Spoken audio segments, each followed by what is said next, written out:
Static और dynamic websites websites by nature दो तरह की बनाई जाती हैं। एक स्टैटिक वेबसाइट्स होती हैं और एक जो कैटेगरी है वो डायनामिक वेबसाइट्स की होती है। अब जैसा कि इनका नाम है, इनके नाम से ही क्लैरिटी हो जाती है कि स्टैटिक वेबसाइट्स वो होंगी जिनका कंटेंट जो है वो स्टैटिक होगा। यानी कि एक बार एक वेबसाइट बनी, उस पर जो भी कंटेंट डाला गया है that content is static, that would not change.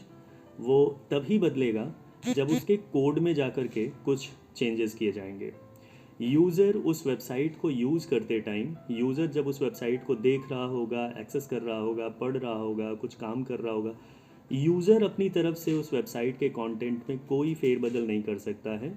जो चीज़ें एक बार में वेब पेज पे नज़र आ रही हैं वो हमेशा हमेशा वैसे ही नज़र आती रहेंगी। तो ऐसी वेबसाइट स्टैटिक वेबसाइट्स कहलाती हैं।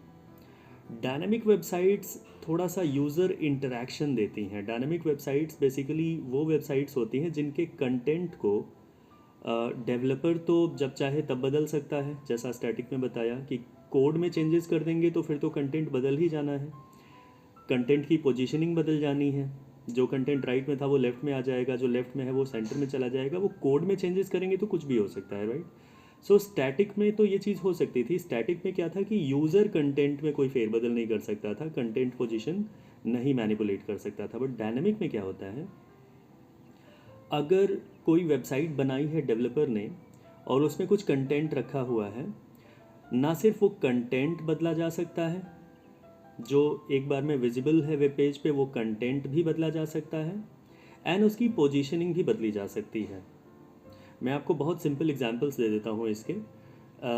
सपोज़ करें कि सचिन तेंदुलकर के बारे में एक वेबसाइट बनाई गई है and it's just an informative website कि कोई उसको खोलेगा तो सचिन के बारे में पढ़ पाएगा। Just that, nothing more than that. कोई कंटेंट मैनिपुलेशन नहीं, कोई उसमें इंटरेक्शन नहीं, यूज़र अपनी मर्जी से कुछ कर नहीं सकता।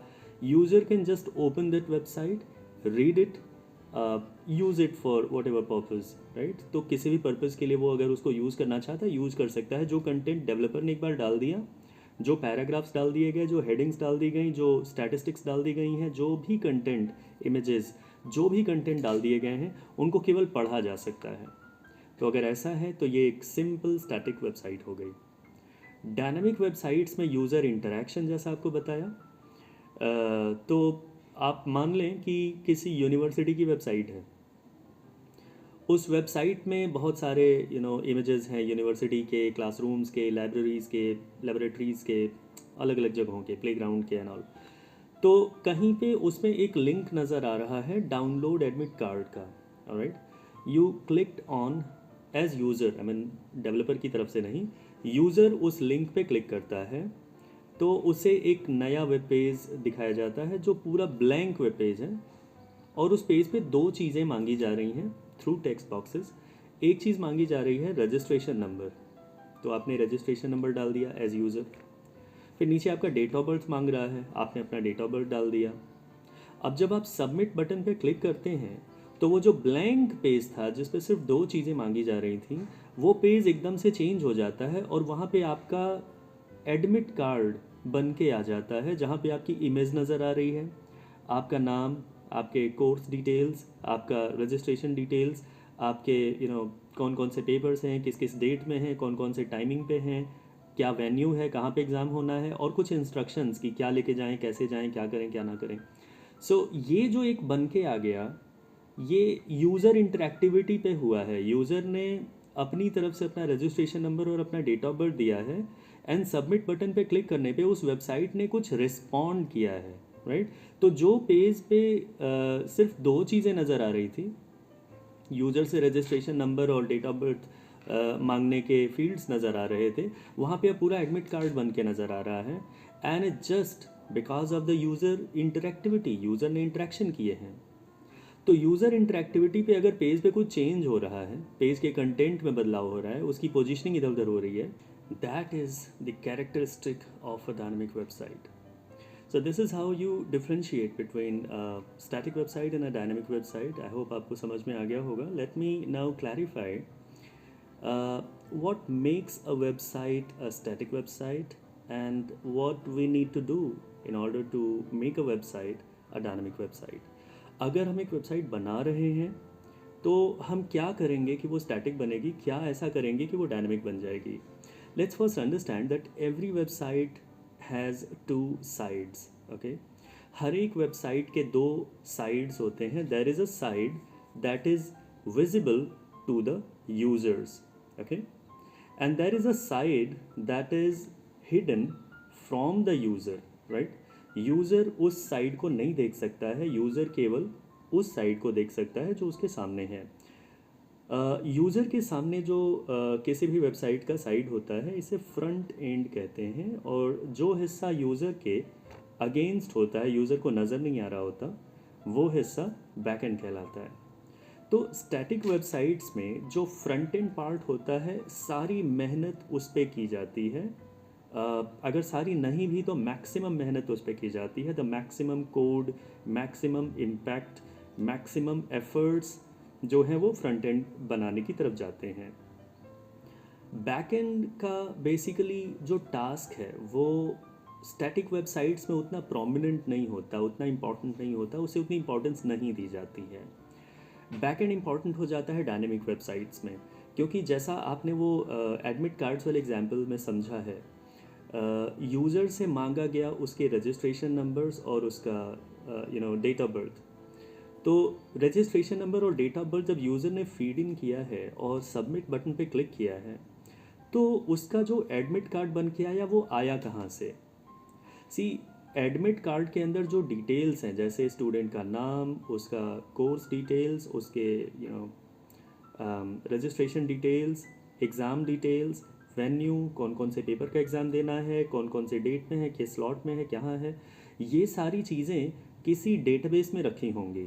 ऑलराइट, और सिर्फ एक यूज़र की नहीं रखी होंगी, जितने बच्चों को एग्ज़ाम देना है उन सारे बच्चों के ये सारे एग्ज़ाम डिटेल्स किसी एक डेटाबेस में रखे गए होंगे बेस्ड ऑन कि किस तरीके से उन्होंने एग्ज़ाम फॉर्म फिल किया हुआ है. तो वो सारा का सारा डेटा एग्ज़ाम फॉर्म फिल करने के टाइम पे किसी डेटाबेस में रखवा लिया गया होगा. अब जब 10-15 दिनों के बाद एडमिट कार्ड डाउनलोड करने की फैसिलिटी उनको ऑफ़र करी जा रही है कि हाँ जी, अब एग्ज़ाम फॉर्म तो आपने फिल कर लिया था, अब अपना एडमिट कार्ड डाउनलोड कर लो. तो एडमिट कार्ड डाउनलोड करने के लिए जो पेज बना के देते हैं उस पेज पे एक मिनिमलिस्टिक डिज़ाइन रखा जाता है, जिसमें बस दो एक चीज़ें मांगी जा रही होती हैं. जैसे आपको बताया, रजिस्ट्रेशन नंबर मांग लिया, डेट ऑफ बर्थ मांग लिया. अब फ्रंट एंड पे तो सिर्फ वही मिनिमलिस्टिक डिज़ाइन है कि दो चीज़ें मांगी जा रही हैं और एक बटन है. ऑल इन ऑल बस तीन चीज़ें नज़र आ रही हैं पेज पे. जब वो तीनों चीज़ें करी गई, रजिस्ट्रेशन नंबर फील्ड में रजिस्ट्रेशन नंबर डाल दिया गया, इसमें ये डाल दिया गया, डेट ऑफ बर्थ डाल दिया गया और सबमिट बटन पे क्लिक किया गया, तो वेबसाइट ने किया क्या कि फ्रंट एंड से यूज़र से ये दो चीज़ें लेके, registration number, date of birth, वो बैक एंड में जा रहा है. बैक एंड में एक पूरा लॉजिक लिखा गया है in a proper programming language. Okay, तो उस लॉजिक के ज़रिए हुआ क्या कि वो जो डेटाबेस है जिसमें वो सारा डिटेल रखा गया है स्टोर करके, बैक एंड ने उस डेटाबेस से कनेक्ट किया और डेटाबेस से यूज़र की, इस पर्टिकुलर यूज़र की जो एग्ज़ाम डिटेल्स हैं, केवल वही फेच किए और फ्रंट एंड पे उसको बहुत तरीके से डिज़ाइन करके, पोजीशन करके कि इमेज यहाँ रहेगी, कैंडिडेट का नाम यहाँ रहेगा, रजिस्ट्रेशन नंबर यहाँ रहेगा, एग्ज़ाम के डिटेल्स एक टेबल में दे दिए जाएंगे, किस डेट और किस टाइम पे कौन कौन सा पेपर है, और उसके नीचे इंस्ट्रक्शंस बुलेटेड लिस्ट में लिख दिए जाएंगे. ये पूरा एक प्रॉपर डिज़ाइन करके फ्रंट एंड पे दिखा दिया जाता है. सो बैक एंड जो है बेसिकली उसका काम होता है फ्रंट एंड पे डायनामिकली अगर कोई चीज़ लानी है तो उसको कैसे फेच किया जाए फ्रॉम दी डेटाबेसेस एंड कैसे उसे स्ट्रक्चर किया जाए ताकि यूज़र को वो अंडरस्टैंडेबल तरीके से नज़र आ सके. नज़र अल्टीमेटली फ्रंट एंड पे ही आएगा. So front end and back and, ये दो चीज़ें, दो साइड्स होते हैं किसी वेबसाइट के. आई होप आपको दोनों का पर्पज़ समझ में आ गया होगा कि फ्रंट एंड किन वेबसाइटों में होता है और बैक एंड किन वेबसाइटों में होता है. एक्चुअली स्टैटिक वेबसाइटों में फ्रंट एंड ही मेजर पार्ट होता है, जबकि डायनेमिक वेबसाइट्स में फ्रंट एंड बैक एंड दोनों का इक्वली इम्पॉर्टेंट रोल होता है. अब लास्ट बात इस पे कर लेते हैं कि फ्रंट एंड बनाने के लिए कौन कौन सी लैंग्वेजेस में कोडिंग करी जाती है, बैक एंड बनाने के लिए कौन कौन सी लैंग्वेजेस में कोडिंग करी जाती है. सो एक सबसे बेसिक स्टैंडर्ड जो बना हुआ है, टिम बर्नर्स ली ने डेवलप किया था अपने टाइम पे, वो है HTML। तो HTML वो लैंग्वेज है जिसके ज़रिए फ्रंट एंड स्पेसिफिकेशंस करी जाती हैं कि कौन सा पैराग्राफ कैसे बनेगा, हेडिंग कैसे बनेगी, लिस्ट कैसे बनेगी, टेबल कैसे बनेगी, इमेज कैसे आएगी, हाइपरलिंक्स कैसे बनेंगे, जो भी एलिमेंट्स आपके फ्रंट एंड पे नज़र आते हैं कैसे डेवलप होंगे, ये HTML लैंग्वेज से होता है। एंड देन CSS नाम की एक और लैंग्वेज है, कैस्केडिंग स्टाइल शीट्स। उसके ज़रिए आप उन एलिमेंट्स में ब्यूटी डालते हैं, उन एलिमेंट्स को स्टाइलाइज करते हैं, they look fancy on the UI। जो एक कमाल का यूज़र इंटरफेस बनता है वो HTML और CSS के ब्लेंड से बनता है, नॉट ओनली विद HTML और नॉट ओनली विद CSS। वो अकेले नहीं हो सकता। HTML से एलिमेंट्स बन जाते हैं, CSS से उन्हें स्टाइलाइज कर लिया जाता है। So this is the duo of the two languages that are used to build front ends. Back end की बात करें तो वहाँ बहुत लैंग्वेजेस हैं। The most prominent one is JavaScript. And when I'm talking about JavaScript, please consider that JavaScript and the Java language are two totally different languages. JavaScript बिल्कुल अलग language है और Java एक बिल्कुल ही अलग लैंग्वेज है. Okay, so we're not talking about the Java language. We are actually talking about JavaScript, which is more into web development and web application development. Okay. तो JavaScript है, एक PHP नाम की लैंग्वेज काफ़ी सालों पहले आई थी।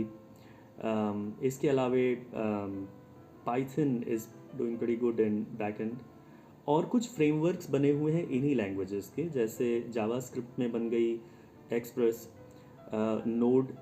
पाइथन में अगर देखें तो फिर जैंगो फ्रेमवर्क है, या फिर PHP में देखें तो लारावेल है। बहुत सारे ऐसे फ्रेमवर्क्स बने हुए हैं। तो बैक एंड में ये हार्ड कोर प्रोग्रामिंग लैंग्वेजेस इस्तेमाल होती हैं ताकि वो लॉजिक डिज़ाइन किया जा सके, जिस लॉजिक की बेसिस पे डेटाबेसेस से डेटा फेच करना है, पॉसिबली अगर उनमें कुछ कैलकुलेशंस भी करनी है तो वो भी करी जा सकें। See HTML doesn't allow you to do calculations at all. HTML is just for presenting something on the UI, right. UI पे कुछ डालना है तो वो HTML कर देगा, बट HTML आपको अलाउ नहीं करता कि आप दो नंबर्स को जोड़ दें या उनमें कोई मैथमेटिकल कैलकुलेशन कर लें। इसके लिए आपको एक प्रोग्रामिंग लैंग्वेज चाहिए होती है, एंड ये काम किया जाता है बैकएंड में। Alright, so this is a kind of complete explanation about what is a static website and what is a dynamic website. In this video, we have gone through three important things. First thing is static dynamic websites में difference क्या होता है, static और dynamic websites का purpose क्या है। दूसरा हमने ये डिस्कस किया कि फ्रंट एंड बैक एंड क्या चीज़ें होती हैं, दोनों का रोल क्या है। एंड तीसरी चीज़ हमने डिस्कस की है कि कौन कौन सी लैंग्वेजेस इस्तेमाल होती हैं for the front end, and कौन कौन सी लैंग्वेजेस यूज़ की जाती हैं for the back and development. So I hope आपको ये सारा कंटेंट समझ में आ गया होगा, and thank you, keep watching.